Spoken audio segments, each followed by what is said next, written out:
Selama 1 bulan terakhir, masyarakat diramaikan dengan kabar dari kalangan selebritas terkait tuntutan tes DNA untuk membuktikan hubungan keluarga. Kasus pertama melibatkan aktor, YouTuber, sekaligus mantan atlet basket Denny Sumargo dengan DJ Ferny Hassan yang kembali mencuat usai unggahan DJ Ferny yang menuntut kembali dilakukannya tes DNA kedua untuk membuktikan status ayah biologis anaknya. Kasus ini bahkan berlanjut ke ranah hukum lantaran Denny Sumargo melaporkan Ferny ke Polda Metro Jaya pada 22 Agustus lalu atas tuduhan pencemaran nama baik.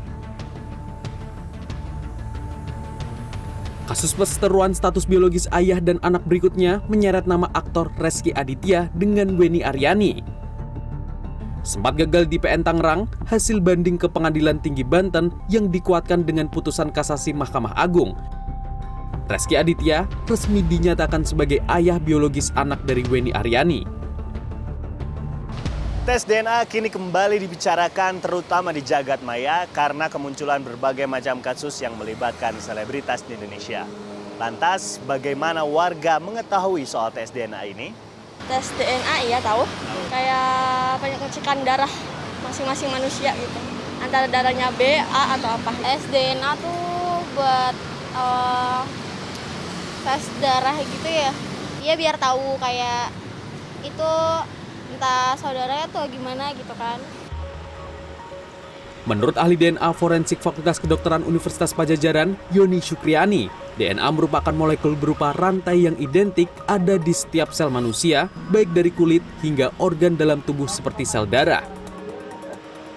Sebab setiap manusia berasal dari satu sel berupa gabungan sel telur dan sel sperma.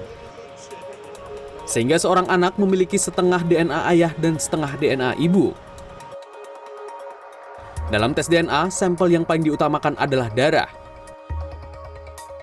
Alternatif selanjutnya ialah mukosa di dinding mulut bagian dalam. Alternatif sampel lainnya ialah akar rambut dan kulit. Namun, angka keberhasilannya lebih rendah dibandingkan sampel darah dan kerokan dalam mulut.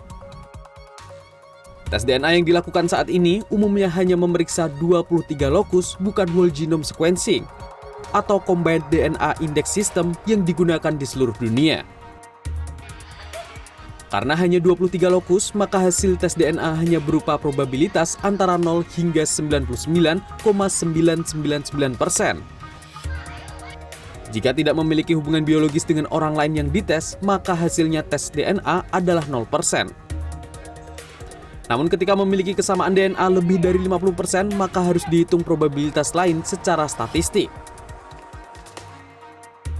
Pengambilan sampel ketika tes DNA sebaiknya dilakukan oleh laboratorium atau dokter di lembaga yang sudah tersertifikasi dan bekerja di bawah sumpah, sehingga hasilnya bisa dipertanggungjawabkan.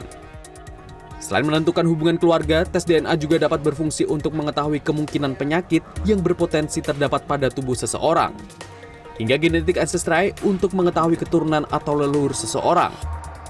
Nah, di dalam rantai DNA atau rangkaian molekul DNA itu banyak sekali informasi.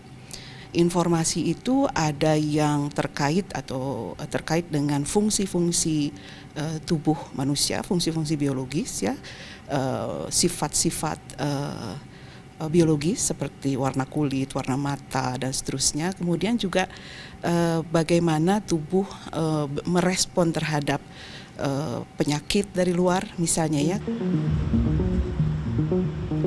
Hingga saat ini, berdasarkan hitungan kalkulasi statistik, tes DNA merupakan tes yang paling kuat untuk bisa membuktikan kekerabatan dibandingkan tes lain seperti misalnya golongan darah.